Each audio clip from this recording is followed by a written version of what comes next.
It's time for the Splash Live from Civic Center TV, featuring stories from and about people like you in the Greater West Bloomfield area.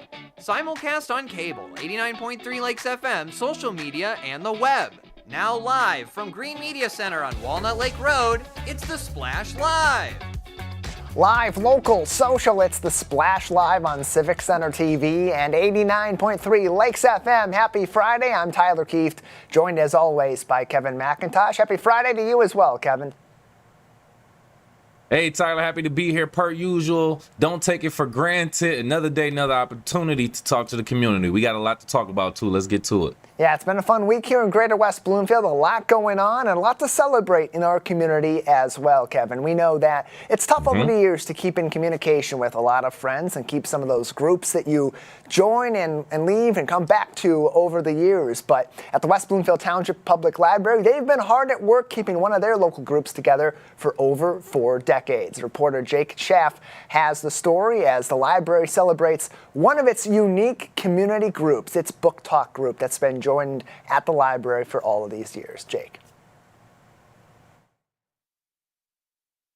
The joy of reading has always been a strong one here in West Bloomfield, and there's no better place for avid readers to come from all across the community to talk about the next great story than with Book Talks, a monthly book club event that takes place right here at the West Bloomfield Township Public Library that's been happening for the last 40 years. 40 years of telling stories, sharing memories, and building that ever-strong love of reading.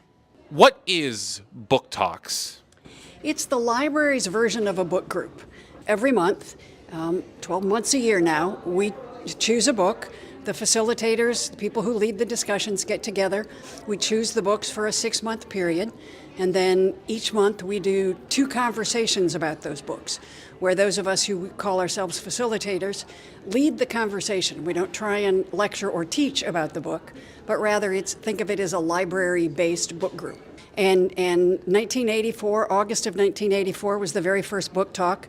And the interesting thing is that nobody really knew that. When I got involved, somebody handed me a whole bunch of the bookmarkers that we print all the time to show the book talks, what they're going to be. And when I realized that this August was 40th anniversary, I said, that's a good excuse for a party. So we're partying tonight.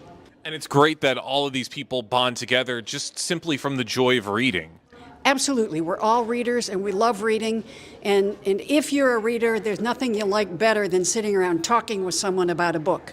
Whether you loved it or whether you hated it, having other people to talk to about it is a great thing.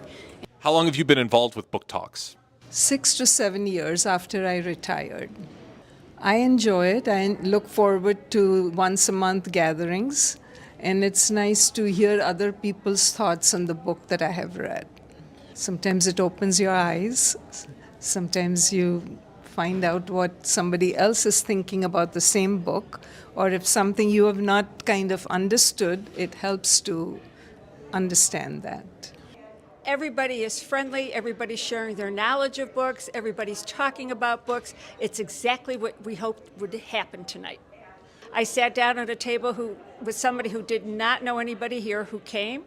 And I said, let me join you. And we started talking about books. And the conversation just flowed. And as people kept joining us, it just grew more and more. It just was absolutely delightful. What do you think people get out of attending Book Talks other than just learning about brand new books? I think one of the things they get is they get to meet other readers. And I think that's important. I think it ties them to the library. And this is an amazing library, one of the best in the country. A 5-star library, according to the Library Journal, and I think that it's 12 of them in the state of Michigan. That's pretty amazing. So it also makes them library patrons and library fans and library supporters. And the other thing the book talks do is they bring people into the Friends, and the Friends are major supporters of the library. Book Talks may be 40 years in, but there are still plenty of stories to tell and plenty of connections to be made. And as the club turns the page into a new chapter of celebration, it'll be exciting to see just what those stories are and how the community will continue to bond over the joy of a good book. For Civic Center TV, I'm Jake Schaff. Appreciate the story from Jake and the team over at the West Bloomfield Township Public Library. A big congratulations on 40 years of book talks, Kevin, and quite the turnout there for that big party. A lot of readers loving books right here in Greater West Bloomfield.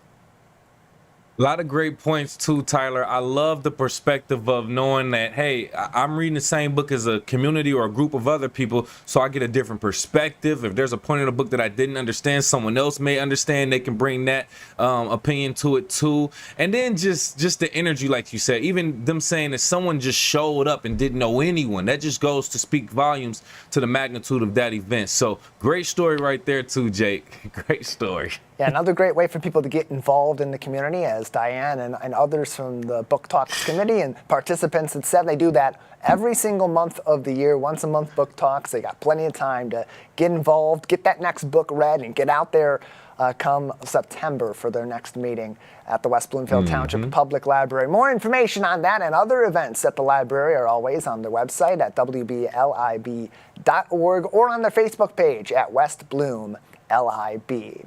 A couple miles away in the city of Keagle Harbor. Plenty of fun coming up this weekend and into next week. It all begins on Sunday as you have a chance to get outside and play in Baxter Morgan Park, the location of one of the newest disc golf courses in the entire state of Michigan. It was just installed there a few months ago. It's a 9-hole course that is open to the community all throughout the year. And Driftwood Creek Disc Golf, which helped to install the course, get all the equipment that was needed to put this new amenity into the heart of the lakes. They'll be holding one of their summer clinics coming up this weekend. It's a clinic, it's some open play at Baxter Morgan Park, 11 a.m. to 12 noon at Baxter Morgan Park on Sunday.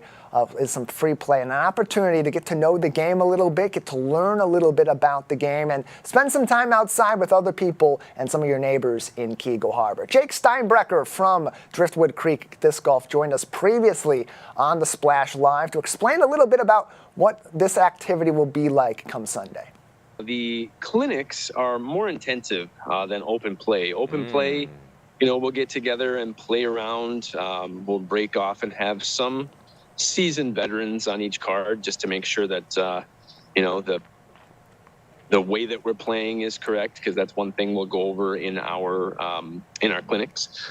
So we'll go over the game, the rules, the flow, all of that sort of stuff, but also then some technique, and try to incorporate all elements and all components of those specific techniques, including your drive or your first shot, your approach shot or a scramble shot, and your putting. So go over all of those types of things as well. And then each week as we meet, we can kind of delve deeper into into each of those aspects.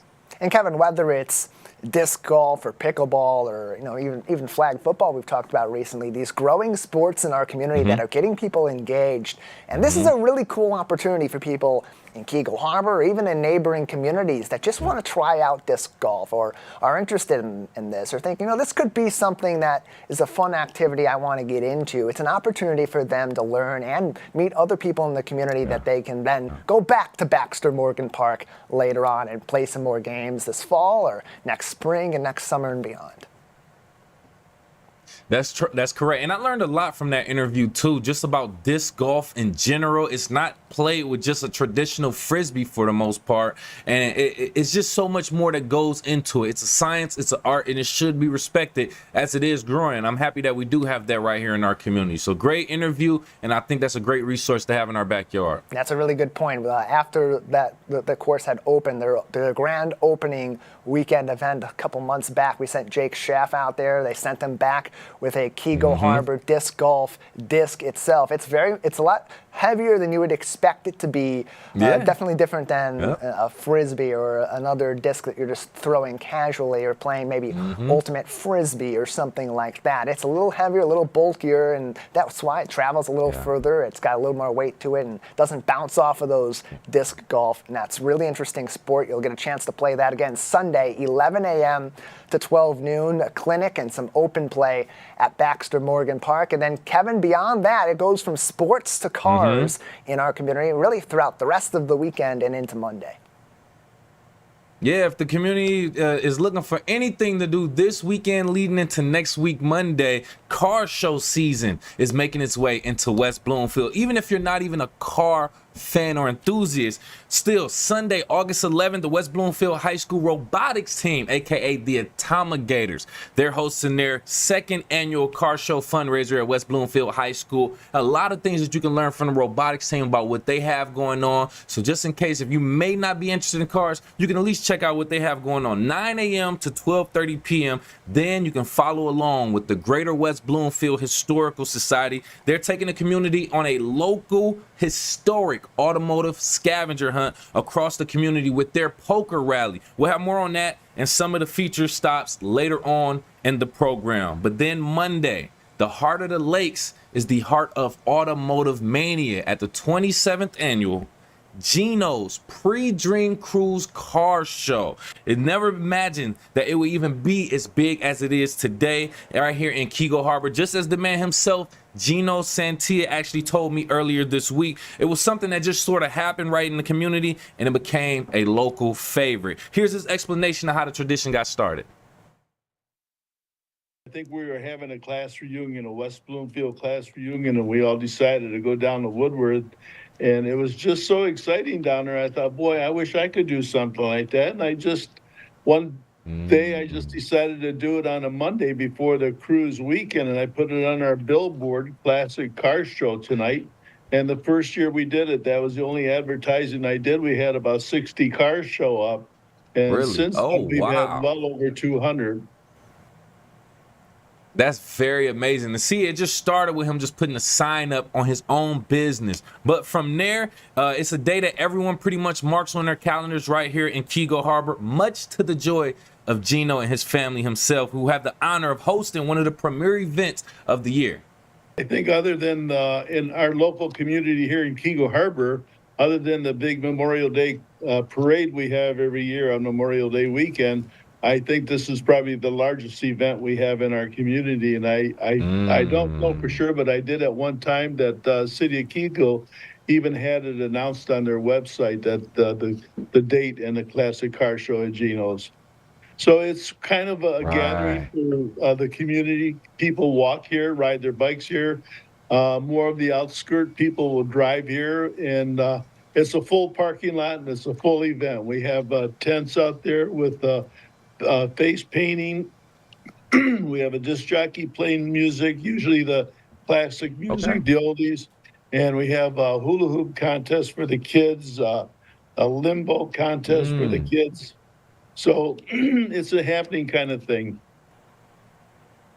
Yeah, for 27 consistent years in Keego Harbor, Mr. Santia has been hosting the Pre-Dream Cruise Car Show, with the exception of COVID, by the way, which put a hiatus on everything. But that was the only thing that could stop this car show, because not even the Cass Lake Roads closure in years past stopped the community from bringing out the classic cars to 1999 Cass Lake Road.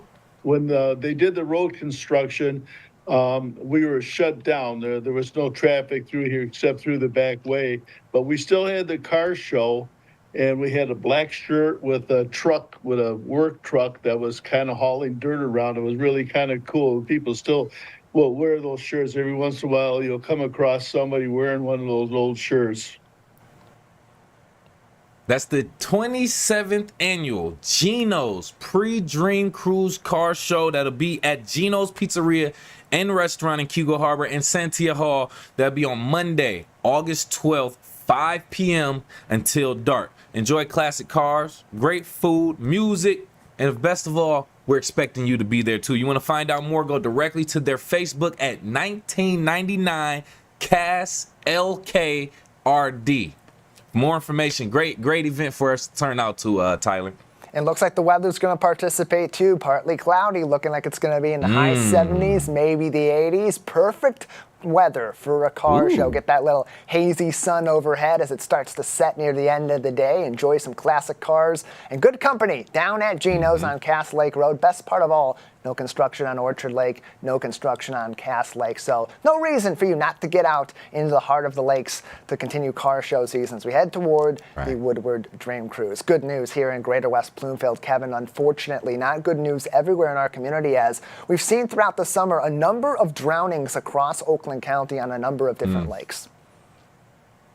Yeah, from talking about celebrations to a ceremony of honor, at least. A man who recently drowned in Oakland County Lake was honored by Oakland County Sheriff Michael Bouchard. His name was Marcellus Quentin Carter, 20-year-old Detroit resident who tragically drowned after saving his co-worker's life while they were swimming in Taylor Lake in Rose Township in Oakland County. The story just basically goes, Marcellus and his moving crew who he worked with were out enjoying time in Taylor Lake, like we mentioned, and one of his co-workers he saw was struggling in the water. Marcellus jumped into the water to save him, which he did, but he ultimately sacrificed his life in the process. Marcellus underwent water. He went underwater, and his body was actually lost during the initial rescue search, but they did find his body and recovered 13 hours later by the divers. Oakland County Sheriff Michael Bouchard honored Carter after his death for his bravery with a citizen citation that he presented to his mother,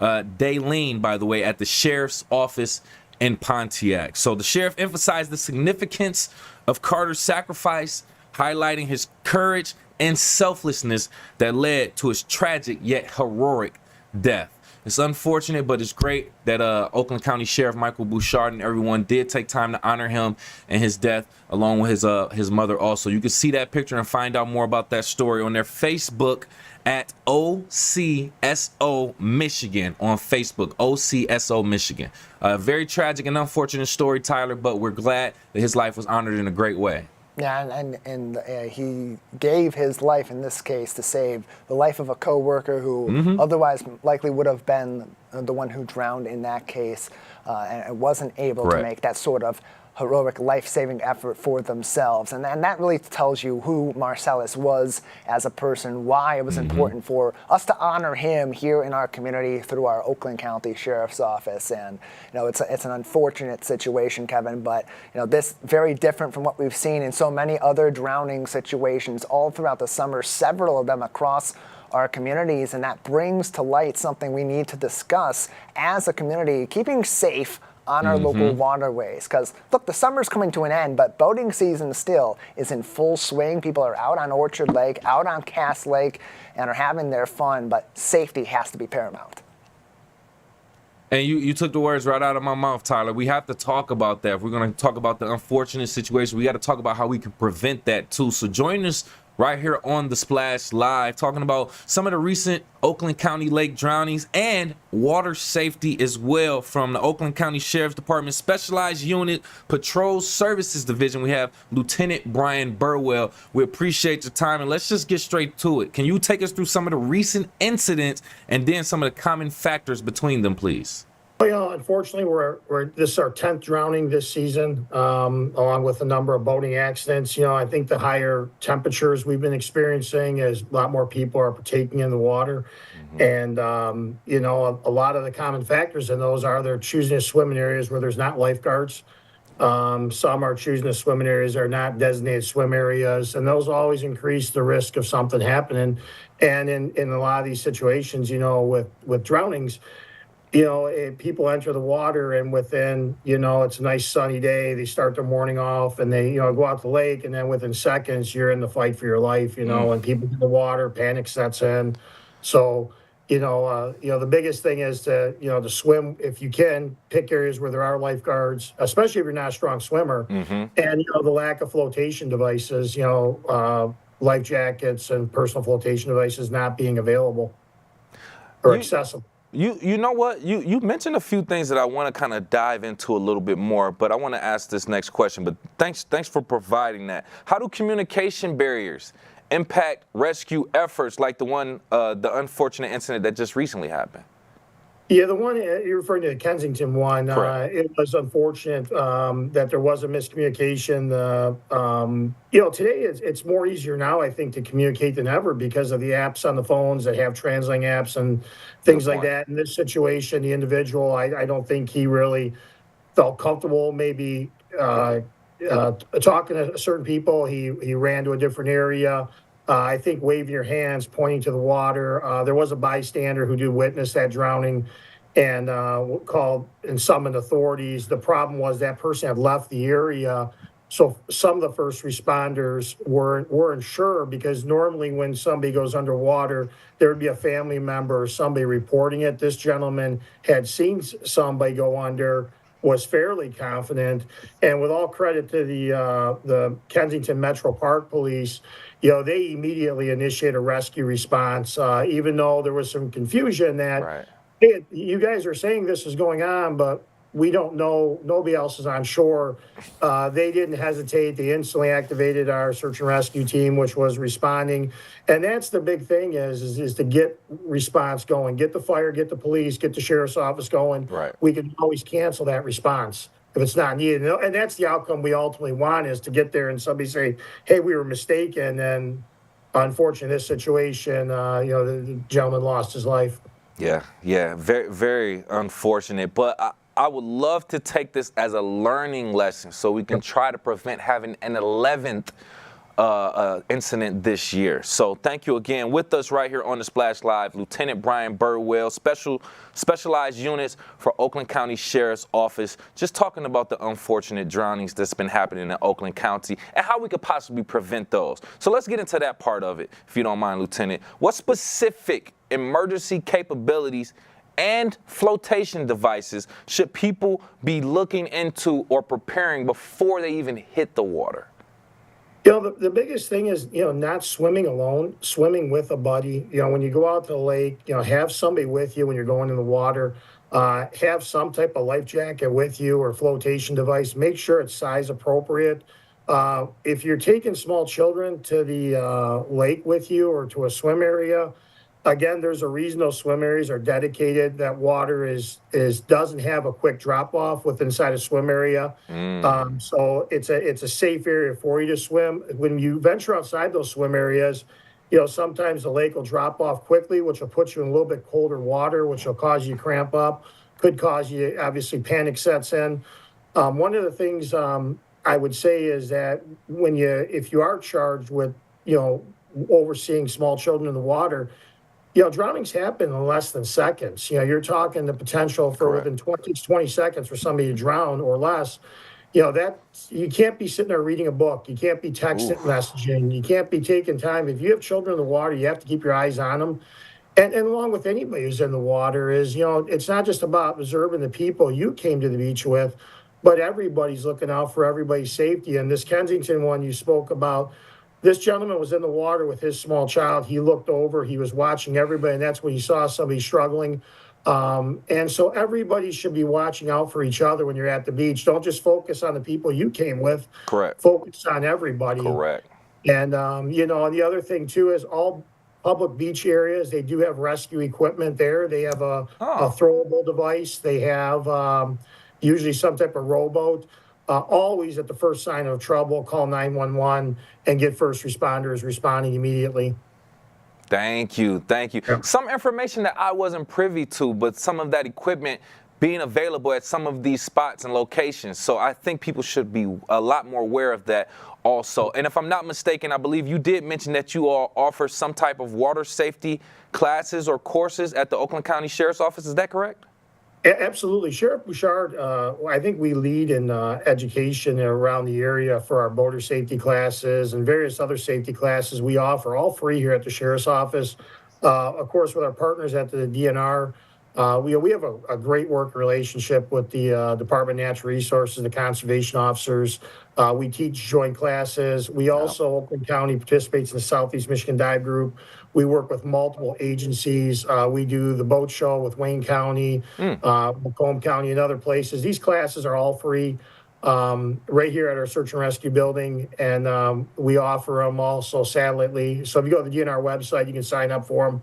And, we're always looking to, push out more education on that. Oh yeah, for sure, for sure. And we'll be here to spread that and spread, continuously push that also. Before we let you go, Lieutenant, if you don't mind, are there any steps being taken currently to increase public awareness about water safety and importance of these flotation devices and other devices we have available? Well, our sheriff has taken a big initiative with pushing safety. These last few years, we've been pushing our boater safety classes back and rolling more of them out. We are in talks right now with different legislation in Lansing to try to come up with more grants available for some of the other counties to make people more aware of. Oakland County does offer our classes are available for anyone to attend, but we also need the other surrounding areas to be doing education as well. And unfortunately, there's not a lot of reimbursement or funding available sometimes for those classes. And we're hoping to work with some legislation to maybe see if we can roll out some grants for that. Yeah. Sounds like it'll be very, very helpful if we were to get a little bit more funding. We know the state is doing different things with allocating funding, but hopefully we get any and everything that we need to increase public awareness in regards to this so we can limit, if not stop, these fatalities before the end of the year. Hey, we appreciate you again. Thank you again, Lieutenant, for being here. Any additional information you want to let the community know before we let you go? Just remember, those life jackets are so important. Those throwable devices, having them on your boats. And the biggest thing is if there is an emergency, I can't stress this enough. People sometimes don't realize, taking a first aid or a CPR class is so important. So if an unfortunate incident does happen, you know what to do. And, just not taking the water safety classes, but also take a first aid and a CPR class. Absolutely. Absolutely. Great information. I'm glad we had the word from someone like you where it actually matters. Thank you again, Lieutenant Brian Burwell, Specialized Units for Oakland County Sheriff's Office, talking about water safety. We appreciate your time, sir. Thank you so much. Once again, great information shared by our Lieutenant Brian Burwell out of Oakland County Sheriff's Office. And again, like he said, they do offer classes as well on water safety and things of that nature. So for more information, go to oakgov.com or visit them on their Facebook, OCSO Michigan on Facebook. A lot of great resources available for our community, Tyler. Yeah, and important resources too, so that we can have a safe and fun time out on the water. We got a few more weeks before boating season starts to come to an end and people stop going out to swim as we head into the fall season and out of the summer. And so keep that in mind, whether you're going out on the lake just for a quick swim or you're going out for a day with friends and with family. Keep that all in mind. Make sure everybody knows the safety protocols and you have a plan if someone does fall overboard, if someone is having trouble staying afloat in the water, to take quick action, and if you need to, call the authorities, because the last thing we want to do is have additional drownings this summer on our lakes in Greater West Bloomfield and across Oakland County. And when that does happen, when these incidents do happen, our local police authorities and sheriff's office authorities do respond and do help out as they can. But when these things turn tragic, Kevin, they can have an effect on our officers, as do other incidents across our community. And that's why there is currently a greater focus on mental health for our law enforcement officials across our local area. Yes, it is, Tyler. As a matter of fact, in a neighboring community, just to bring it up, the Farmington Hills Police Department is the first in Michigan to provide comprehensive mental health crisis response training to all 131 of its officers, recognized by the Michigan Commission on Law Enforcement Standards, also known as MCOL. So to dive into that a little bit more with our local police department, join us right here on the Splash Live. We have Deputy Chief for West Bloomfield Township Police Department, Dale Young. Appreciate you for being here, sir. Good morning, Kevin. How are you? Doing just fine. I want to kind of pick your brain a little bit about this from some neighboring communities that are experiencing or going through some mental health responses and training and things of that nature. What role do you see West Bloomfield Police Department playing in supporting mental health initiatives in our community? Yes. So one of the things I'd like you to know is the fact that in West Bloomfield, in the police department, that we've been investing in mental health training for some time. One of those initiatives is actually the crisis intervention team training. It's an initiative that we've been committed to eventually get all of our officers trained in. And we've been doing that probably for like several years now. And as openings are available in the CIT training offered by Oakland Community Health Network, we're sending people at least a few officers a year. Interesting. So I like Tyler mentioned earlier, we have to kind of look at it on both sides of the coin. If we're being real, right? Officers who deal with certain incidents on a frequent basis, as well as people or residents in the community who may be calling and dealing with mental health. So can you speak on the resources available for the, is there a difference between the resources for the residents and the officers, or can you just talk about the difference? Absolutely. So everyone, including the community and the officers, have access to Common Ground Resource and Crisis Center. Their organization is open 24/7, and there's actually a phone number I'd like to share. It is 1-800-231-1127. And that phone number is available 24/7, and it allows someone to be connected with someone in the mental health field that would be able to assist them in whatever crisis that they're going through at that time. For the employees that we have a couple different avenues for them. One is our employee assistance program, and then the other one is actually our peer support team, which, as the name implies, it is made up of other police officers within the West Bloomfield Police Department that offer an ear to the officers that might be experiencing some health issues, in whatever moment. No, I get it, and trust me, as someone who knows law enforcement, best friends with some, I understand, like, you deal with a lot, so I know those resources are important for the officers and for the department as well. It's not just for residents. But with us right here on the Splash Live, talking about mental health and resources in general from the West Bloomfield Police Department, we have Deputy Chief Dale Young. Now, how do you feel the relationship between local law enforcement and community mental health organizations can possibly be improved to better support individuals who are experiencing these mental health crises? I think the collaboration between law enforcement and those organizations is critical. I think it's critical for the community. I think it's critical for the officers within the department. And one way that we can improve that relationship is just to be around each other more, to educate each other on what we can bring to the table. Yes. And I think that's so important too. More collaboration between local communities who do focus on that, and law enforcement who kind of look at situations from a completely different perspective also. To have your word and kind of say that kind of makes sense and puts it together. I want to pick your brain about a slightly different topic. We were kind of looking through some incidents and talking about Oakland County Sheriff's Office significantly improving its drone usage since its initial attempt in 2012, integrating it in almost all operations. So with that being said, in what ways do you envision the use of drone technology within your law enforcement department at West Bloomfield Township? So, Kevin, right now we do have a few drone assets, and we have a number of people that are trained as drone pilots, and we have used them in live events several times. And what I can tell you is, much like the Oakland County Sheriff's Office, their position on how drone technology is going to increase, get better, and that you'll see more agencies going to it, I totally agree. I think that what you're going to see is that we're going to invest more heavily in drones as the years continue. We're looking at the Oakland County Sheriff's Office and looking at the model that they have for something called drones as first responders. And although we are not to the point where we can have as robust of a fleet as they do, we are confident that over the years, we're going to at least have what we need for West Bloomfield. Got you.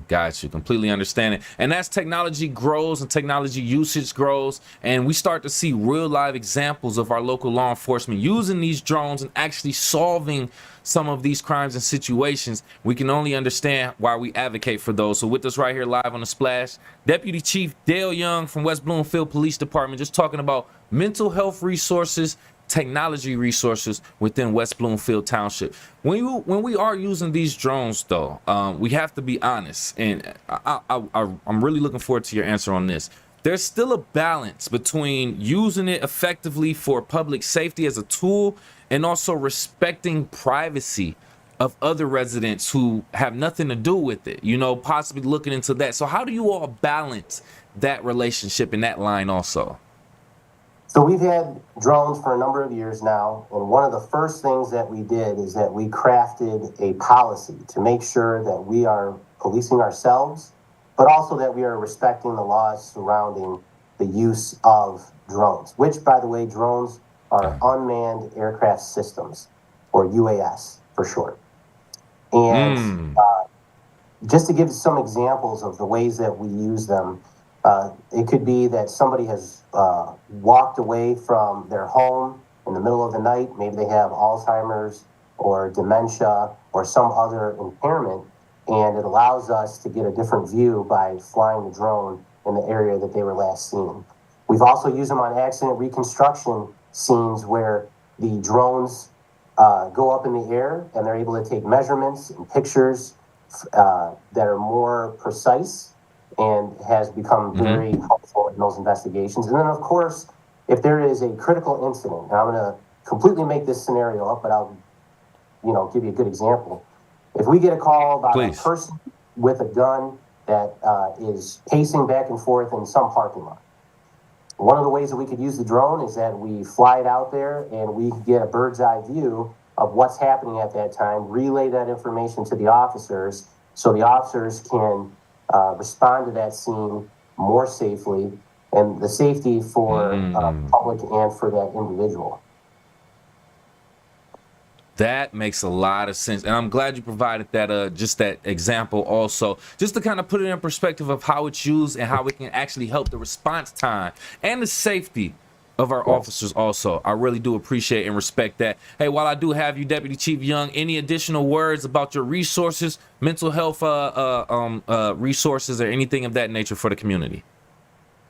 Just I want to reiterate again that anybody feeling like they are in crisis, I encourage you to contact Common Ground Resource and Crisis Center. They're open 24/7, and that phone number again is 1-800-231-1127.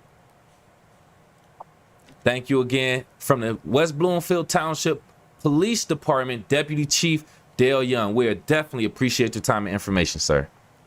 Thank you, Kevin. Absolutely. A lot of great things to discuss and to learn about, Tyler, in regards to, like we said, mental health issues and how we address them as either residents or as the police department locally addresses those. So it's good to see that they already have things in place and they are actually using different things of technology to kind of help them in their safety and their role within the community, Tyler. And again, mark that phone number down. It's at the bottom of your screen as we speak on civiccentertv.com, 1-800-231-1127 will bring you to Common Ground, a local crisis hotline and resource line. And you can always also call the national line at 988 that's been in effect for a couple of years now. It's the Suicide and Crisis Lifeline, simply 988. But for more localized service, Common Ground, 1-800-231-1127. Kevin, on a more positive note this weekend, as we mentioned earlier on, car show season is making its way in the Metro Detroit in Greater West Bloomfield. It all kicks off on Sunday morning and afternoon at West Bloomfield High School. But then after that, people will be leaving that car show in their classic cars and going all throughout the community to some historic places and some places making history, collecting poker cards and trying to win a friendly competition. One of those locations is the brand new Pontiac Transportation Museum. And joining us now on the program is their museum board chairman, Terry Conley. Terry, tell us what this new museum is all about. Pontiac's got a wonderful legacy in wheeled vehicle transportation. Starts with carriages and proceeds into trucks and cars. And everybody knows about the Pontiac brand. Pontiac was also home to the GMC brand, which is still active, obviously, in GM. And it turns out there's actually a total of 47 manufacturers of vehicles that worked in Pontiac over the years. And I'm not talking about selling cars. I'm talking about building and engineering cars and trucks.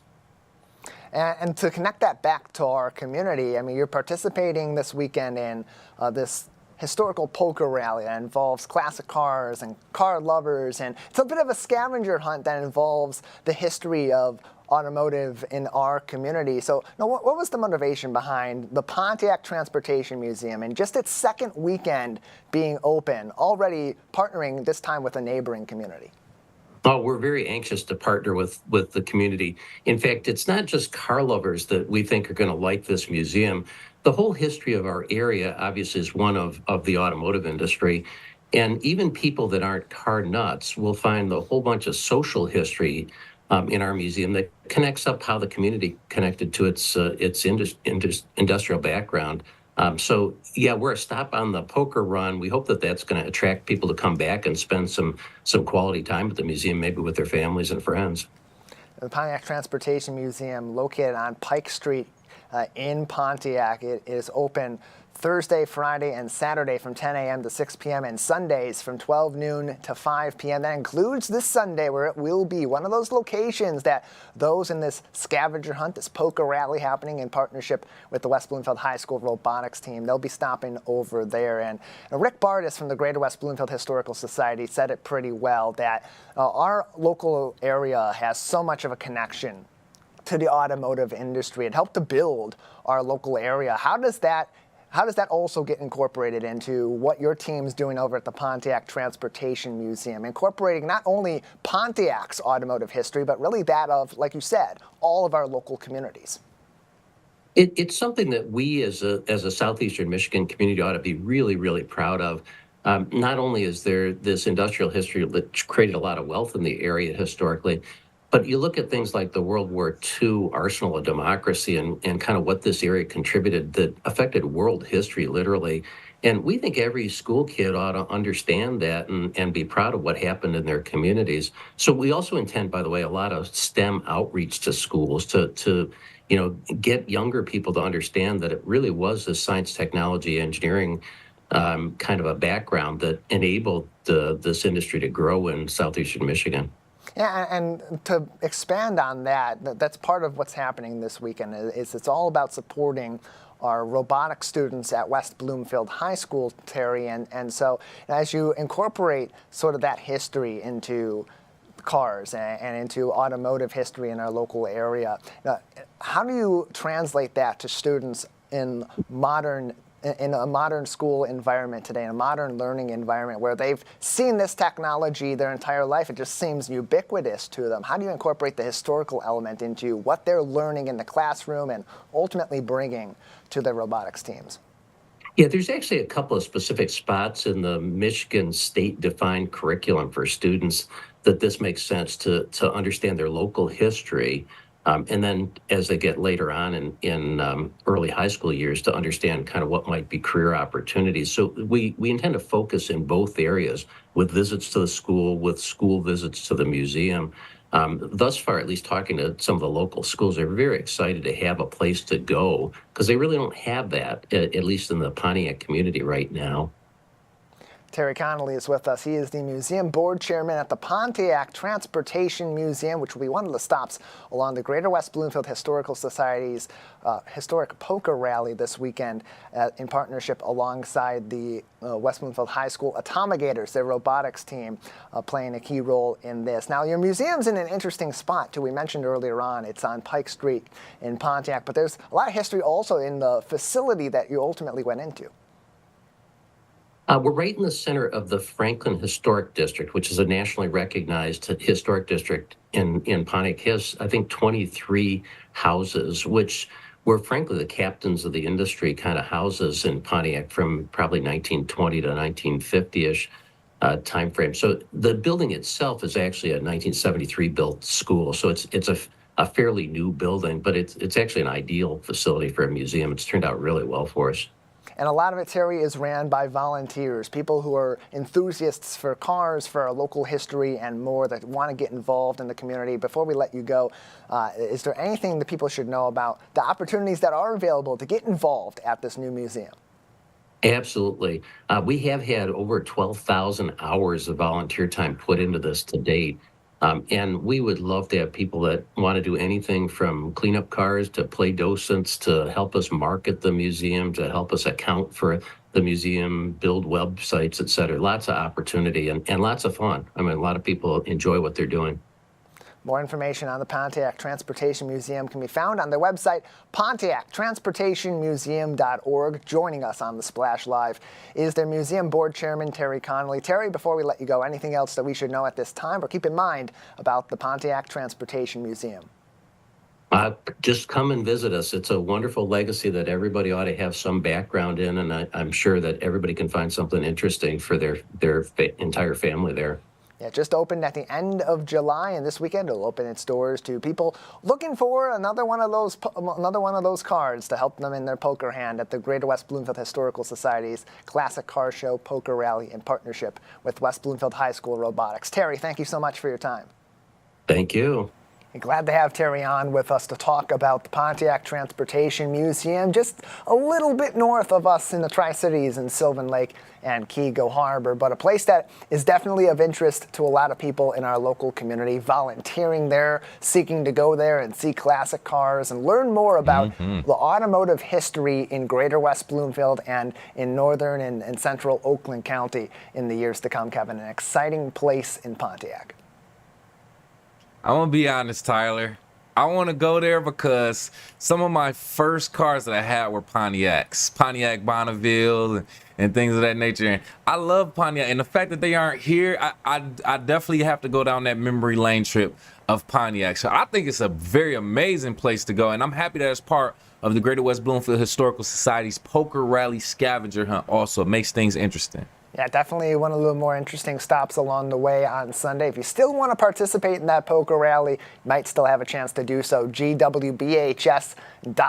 Otherwise, stop by about 8:30. Parking opens at West Bloomfield High School on Sunday for their car show and poker rally, and supporting our historical society in their 50th year serving our community. And of course, most importantly, it's supporting our high school students on that amazing robotics team we have off at WB. Well, we also, Kevin, have quite an amazing football team. Last year, 6 points, a couple of seconds, a couple of yards away from competing for a state championship. And in just a couple of weeks, the next campaign begins, starting off against the same opponent as in 2023, Clinton Township, Chippewa Valley. The Big Reds come to town on Family Fun Night on Thursday, August 29th. Joining us now on the program to preview this upcoming season as their team starts to transition from summer training into late summer and early fall practice is head coach Zach Hilbers. Thank you for being with us today. And now that we're getting to this point of the year, you're starting to transition away from training into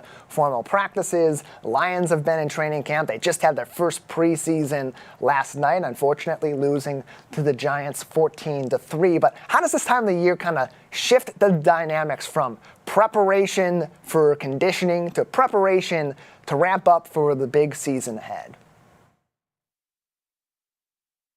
Dynamics definitely change. And, it's funny, we kind of always get in this mentality, at least like, football coaches, where, we're allowed to do some stuff in the spring, not football related, but, you can lift and run and condition and stuff like that. So do small group workouts. So we could do it just because you get excited. And going from spring to summer, you're basically just kind of waiting for that calendar to turn so you can do a little bit more. And, so all summer we've been doing what we're supposed to, just doing a little bit more, adding and building and trying to get better. And now we're in that similar boat. Like we just want that calendar to turn to second week of August this year. We can kind of really get after it and start our training camp. And it's, it's a delicate balance because like I'm of the belief, like enjoy the present, enjoy every day, enjoy the process. But at the same time, like, we're pretty excited to get to, I guess that next turning of the page, which is a couple weeks away.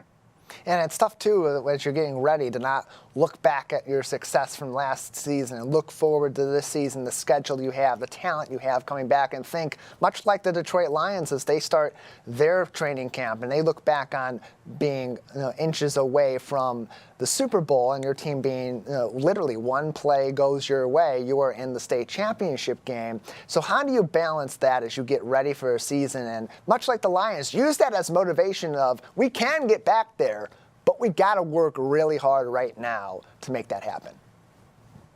Yeah, I think you're absolutely right. Like, you use it as motivation, or at least you try to, but you also have to really drive home, like, this understanding that, like, we were 2 seconds away, like you mentioned, but there's no guarantee you're ever going to be in that situation again. Like, it's so hard just to get to, where we got last year. So if you want to be, one play better and get, like, one step closer to your goals, like, you got to work really hard, and I think, like, the way the last season ended for us, being so close, kind of like you mentioned with the Lions, you think, like, oh, we're just, that close. If we do that much more, it's like, you have to do this much just to get it the opportunity to do that much more.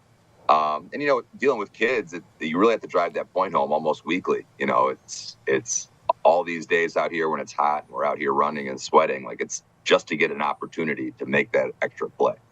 Yeah, it's tough, too, because in the state of Michigan, as football continues to grow and expand and become much like it is in Texas and in California and in Florida, where it is the big game of the year, the big season of the year, it's tough for people to sometimes take that step back and remember that these are kids still learning the game. Yeah. So how does that also factor in as you're not only teaching kids the game, but you're also developing players that are really, really talented at this level of their football career? It's something I learned as I've been doing this for a while now, maybe 15 years ago or so, is when you had really talented players who were younger, so or high school kids, they're all young, but like younger. Sometimes you get a really talented 15-year-old. And for some reason, when we're adults, we think like, wow, they're so advanced in this part of their life. They should be advanced in other parts, whether it's maturity or, just handling adverse situations, all that stuff. And a lot of times that's not the case. Like, you have to teach those skills, or they have to, go through stuff to learn them, like we all do. And it's a good, refreshing lesson every year. That's like, you can be really good, but like you said, that they're kids and they go through the same stuff that all their kids do, and their heads are all over the place. And we do our best to try to, like you said, get them pointed in the right direction, teach them some values, and then also hopefully become better football players. And if we do it right, I think it can all coincide. Like all the goals can align in the same direction if done the right way. But it's always it's a delicate balance, because it's you want to push them as hard as you can towards our common goal, but also have the understanding, a lot of these guys are young and they're just figuring it out. I'll be the first to say, I was an idiot when I was 16 years old. So a lot of them are a lot further along than I am. But, it is always a delicate balance for sure. We're joined by Zach Hilbers, the head coach of the West Bloomfield Lakers varsity football team. Their season kicks off August 29th at 7 o'clock. That's a Thursday game. Family fun night from 5 to 7 before that at Lakers Stadium against Clinton Township. Chippewa Valley will have coverage for you on Civic Center TV and 89.3 Lakes FM leading up to the game and the game itself as well on that Thursday night before Labor Day weekend. And Coach, as we talk about that day coming up and we think about the last couple of seasons, and much, again, like the Lions in Detroit and the support they have as their team continues to regain some sense of success. Your team has been in that mode for a number of years. How does the community support not only help you and your coaching staff continue to build this program, but also help those players have that extra layer of motivation as they go through what, again, is looking like a very tough schedule this year?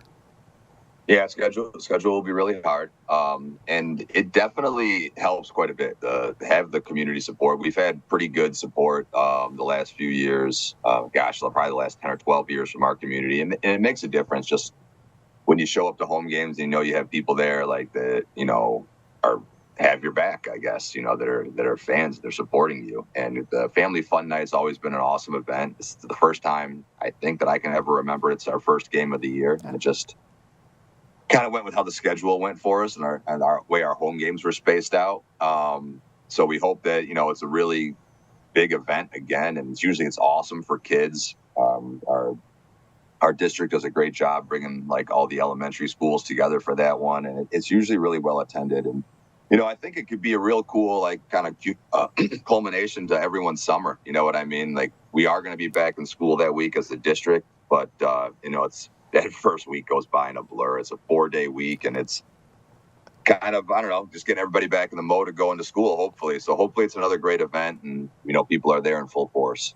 Yeah, it really shows the full scope of our community from all these different organizations and all the different clubs in the school. And then you get to see a great football game and one of the prides of our community in the West Bloomfield Lakers football team. Again, August 29th, 7 o'clock kickoff for the football game. Family Fun Night will begin at 5 o'clock and run right up to just before that game. And Coach, before we let you go, I want to circle back to something we mentioned earlier on in our show, the day that you and I have been interviewing. Donovan Edwards, Dylan Tatum, Makari Page, all featured at Big Ten Media Days earlier on this week. We heard some clips of Dylan talking about his relationship with Donovan, Makari Page talking about the competition between Michigan and Ohio State, and Donovan Edwards taking a step forward, continuing to be an advocate for both student and athlete and general mental health. How are those role models setting the tone for your team today of what it takes to be a great Laker, but also be a great football player and young man going forward?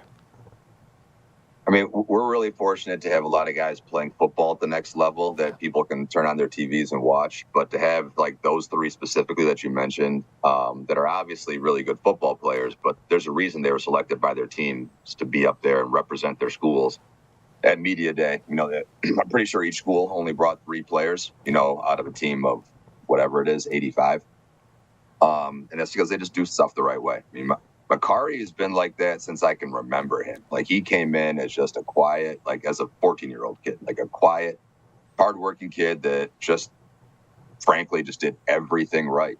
Everything. He was a model student, polite, worked his tail off in every capacity, and it's been awesome. And, Dylan was a lot of that way too. And Donovan was probably the hardest worker we've had as a football player. And, his maturity process the last 6, 7, 8 years has been unbelievable to see. And I mean, they're there for a reason. So our kids definitely look up to those guys. Like they reach out to me and say, "Hey, did you see it?" I'm like, "Yeah, of course I saw it." Like I was watching it, and any of us that coach them, because it's been a lot of us since those guys came in as freshmen, like we're all proud of them. And, we just hope that they just keep going forward with, football or whatever their life goals are.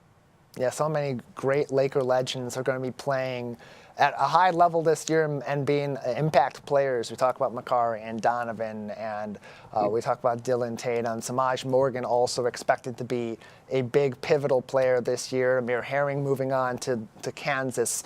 Maxwell Hairston, best hands in the land over at Kentucky, going to be one of the top D-backs in the entire country. So plenty to be proud of for Lakers as they look at Laker Nation as they look at the college football season, professional football, and of course, close to home with our high school team. Coach, thank you so much for your time today. Yeah, of course. Thanks for having me. Glad to have Coach Hilbers on the program today to talk about this upcoming season. A lot to be excited about with this Lakers squad. Yes, they're losing a lot of key players from last year on the offensive and especially on the defensive side of the ball, but a lot of key players also coming back and some really interesting additions also. We'll have a chance to kind of dive into that a little bit in the coming weeks between this week in Laker football before that first big game on August 29th. And then, coming up early on next week, OAA Football Media Day will be visible on your screens. We'll have plenty of coverage from that. That's happening this afternoon. I'll be out at Rochester High School for full coverage with us on Civic Center TV and 89.3 Lakes FM. So stay tuned to CivicCenterTV.com. But you're seeing last year's event on your screen, the Lakers, the Clarkston Wolves, who gave them a couple of competitive games and an all-time classic in that playoff victory for West Bloomfield with that blocked field goal by Jameer Benjamin, now at UC LA. The Lake Orion Dragons going to be a big rival again, especially as the class of 1974 from West Bloomfield comes in that weekend in October. An exciting season ahead for the Lakers, Kevin, in a way that really brings this community together into the fall. Nothing like high school football in Michigan. I'm already feeling it, Tyler. You already took me there, man. Football, football, football. And I can't wait for our Lakers to get back out there on that field and perform, man. Get back to where we were last year and exceed expectations. I'm just excited as a football fan to actually see them out there on the gridiron, Tyler. They got a big offensive lineman coming in from New Jersey who just transferred in January to West Bloomfield High School. Going to be a key player. They're getting a really good quarterback from one of our local Catholic schools as well. So some competition in the quarterback room. And then they're bringing back two of their key players on the offensive side, and Cameron Flowers and Elijah Durham as well. A big season ahead for the Lakers as they try to get back to the semifinals, get over that hump, get back in the state championship game, and bring another banner back where it belongs, right here in WB. That's our time for this week here on the Splash Live. Plenty more always online, live, local, social on CivicCenterTV.com, on our Facebook page at Civic Center TV 15, and on YouTube at Civic Center TV. For our entire team, Anthony Juba and Calvin Brown at Master Control, alongside Jake Schaff and Kevin McIntosh, I'm Tyler Keith. Thanks for tuning in to the Splash Live.